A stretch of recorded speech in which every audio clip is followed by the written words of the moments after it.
Now let us discuss the concept of kaleidoscope and a periscope. दोनों instruments kaleidoscope and periscope जो हैं वो multiple reflection के ऊपर के प्रिंसिपल पर वर्क करते हैं, मतलब इन दोनों की वर्किंग में कहीं ना कहीं मल्टीपल रिफ्लेक्शन भी इन्वॉल्व है।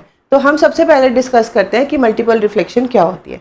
मल्टीपल रिफ्लेक्शन, जैसे कि आपको नाम से भी पता चल रहा है, मल्टीपल रिफ्लेक्शन का मतलब क्या है कि एक से ज़्यादा बार रिफ्लेक्शन होना।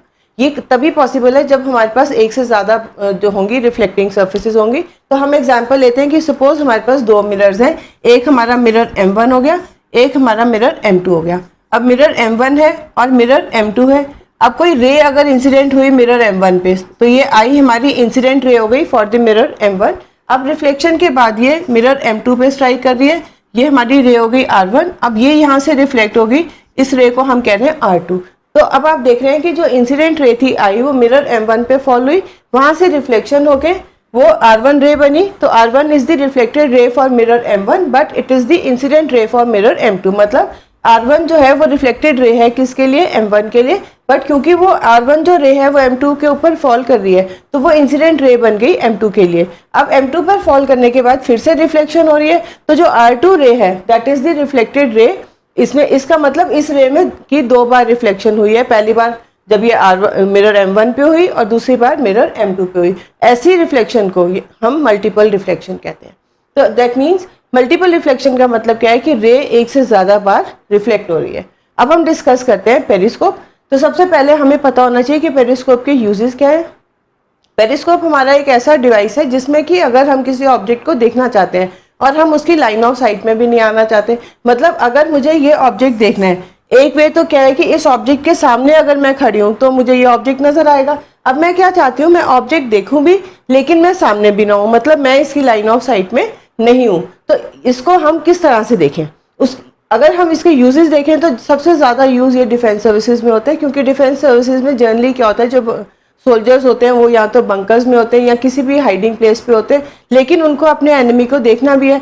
एनिमी को देखना तो चाहते हैं लेकिन एनिमी की लाइन ऑफ साइट में नहीं आना चाहते, तो हम पेरिस्कोप को यूज़ करते हैं। अब हम मान लेते हैं कि हमारा ऑब्जेक्ट यहाँ है और पर्सन यहाँ है जिसने इसको देखना है, तो अब हम क्या करेंगे, हम पेरिस्कोप लेंगे।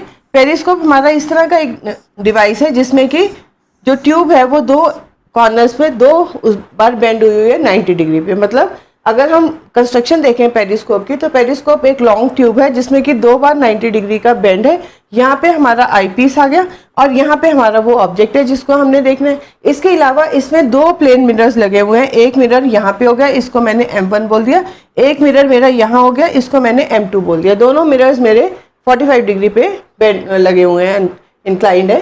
तो अब क्या होगा, जो रे है वो सीधी आएगी, मिरर M1 पे स्ट्राइक की, M1 पे स्ट्राइक करके रिफ्लेक्शन के बाद वो M2 पे जाएगी, M2 से रिफ्लेक्ट होके वो आई पीस पे आएगी। तो पहले रे M1 पे आई, M1 से M2 पे गई और M2 से वो बाहर आई। अगर पर्सन यहाँ है तो पर्सन इस ऑब्जेक्ट को देख पाएगा जबकि वो उसकी लाइन ऑफ साइट में भी नहीं है। तो इसके हेल्प से अगर हम पर्सन लाइन ऑफ साइट में नहीं भी है तो भी ऑब्जेक्ट देख पा रहे हैं, तो उनकी सेफ्टी भी हो गई। और अगर हम देखें इसकी वर्किंग में तो क्या हो रहा है कि रे ऑब्जेक्ट से निकल रही है, पहले मिरर M1 पे फॉल कर रही है, उसके बाद मिरर M2 पे फॉल कर रही है और फिर वो बाहर आ रही है। इसका मतलब जो मिरर M1 पे ये रे हमारी जो है ये इंसिडेंट रे हो गई, इसको मैं I से डिनोट कर सकती हूँ। M1 से रिफ्लेक्ट हुई, ये मेरी R1 बन गई। रिफ्लेक्टेड रे मिरर M2 पे फॉल कर रही है और वहां से फिर ये बाहर निकली, इसको हम फिर से रिफ्लेक्शन हुई, इसको हम R2 बोल देते हैं। तो that means the ray has been reflected twice. तो हम कह सकते हैं it works on the principle of multiple reflection.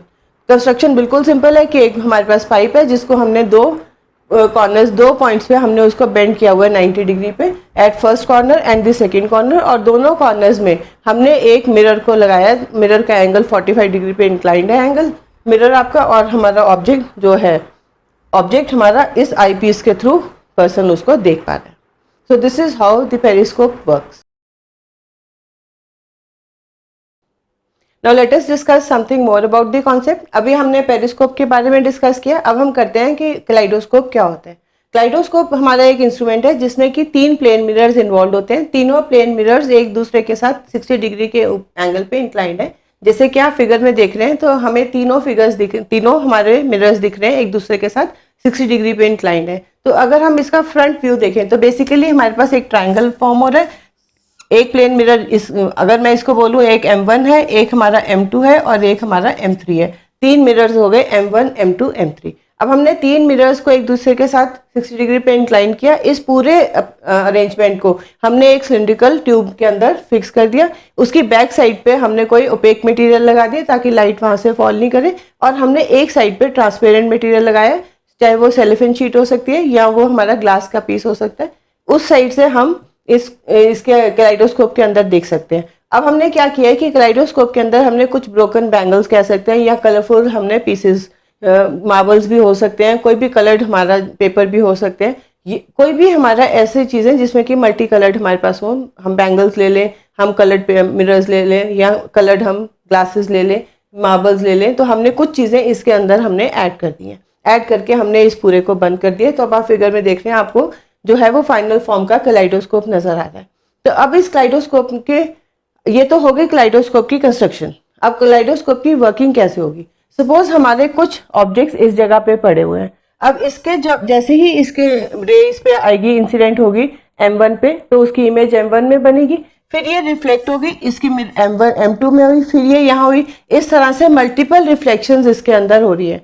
तो ये जो हमारा है कलाइडोस्कोप, क्योंकि ये 3 मिरर्स को यूज कर रहे हैं और तीनों मिरर्स के ऊपर रिफ्लेक्शन हो रही है, तो ये हमारा कह सकते हैं it works on the principle of multiple reflection, क्योंकि एक से ज्यादा बार रिफ्लेक्शन हो रही है।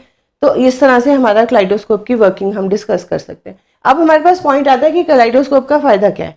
अब कलाइडोस्कोप जो है हमारा, ये बेसिकली हमारे इसके अंदर जो है वो ब्यूटीफुल डिजाइन्स बनते हैं जस्ट बिकॉज कि हमने डिफरेंट कलर्ड पीसेस इसके अंदर डाले हुए हैं, और जैसे ही हम उसकी हल्की सी मूवमेंट करेंगे, वो जो इसके अंदर के पीसेस हैं वो भी मूव करेंगे। उनके मूव करने से जो अंदर की इमेजेस हैं या एक अलग अलग पैटर्न में वो प्लेस होंगे जाके, तो अलग अलग तरह की इमेजेस फॉर्म होंगी। तो देखने में इट लुक्स वेरी ब्यूटीफुल कि आपके पास बहुत सारे अलग अलग पैटर्न्स एक जरा से हमारे कलाइडोस्कोप की मूवमेंट से हमारे उसके अंदर बहुत तरह के पैटर्न्स फॉर्म हो रहे हैं। So it is basically a toy, जिससे कि हमें बहुत सारे डिफरेंट पैटर्न्स उसके अंदर दिखते हैं। तो अभी हमने जो डिस्कस किया, बेसिकली हमने डिस्कस किया कि मल्टीपल रिफ्लेक्शन क्या होती है, फिर हमने डिस्कस किया कि पेरिस्कोप क्या है, और हमने डिस्कस किया कि कलाइडोस्कोप क्या है। अगर देखा जाए तो पेरिस्कोप हो या कलाइडोस्कोप हो, दोनों के अंदर हमारा जो कॉन्सेप्ट यूज हो रहा है that is multiple reflection. Periscope में रिफ्लेक्शन 2 बार यूज हो रही है, लेकिन कलाइडोस्कोप में क्योंकि 3 मिरर्स हैं तो इसमें हमारी रिफ्लेक्शन 3 बार हो रही है दोनों के केस में multiple reflection. It is basically use कि जब भी हम किसी ऑब्जेक्ट को देखना चाहते हैं, जब ना कि हम उसकी लाइन ऑफ साइट में ना आके भी हम ऑब्जेक्ट को देखना चाहते हैं, तब हम यूज करते हैं। And it is basically a toy which is use to see various designs that are form with the movement of the cylindrical pipe. जो ये ट्यूब आपकी बनी है, जो कलाइडोस्कोप बना है, इसको आप हल्का सा भी हिलाएंगे तो इसके अंदर जो है वो ग्लास पीसेस वो बहुत ज़्यादा चेंजेस आएंगे उनमें। उनके चेंजेस आने से क्या होगा, उनकी पोजीशन में चेंजेस आएंगे, उनसे क्या होगा कि जो इमेजेस हैं उनमें चेंजेस आएंगे और हमें पैटर्न्स, अलग अलग तरह के पैटर्न नजर आएंगे।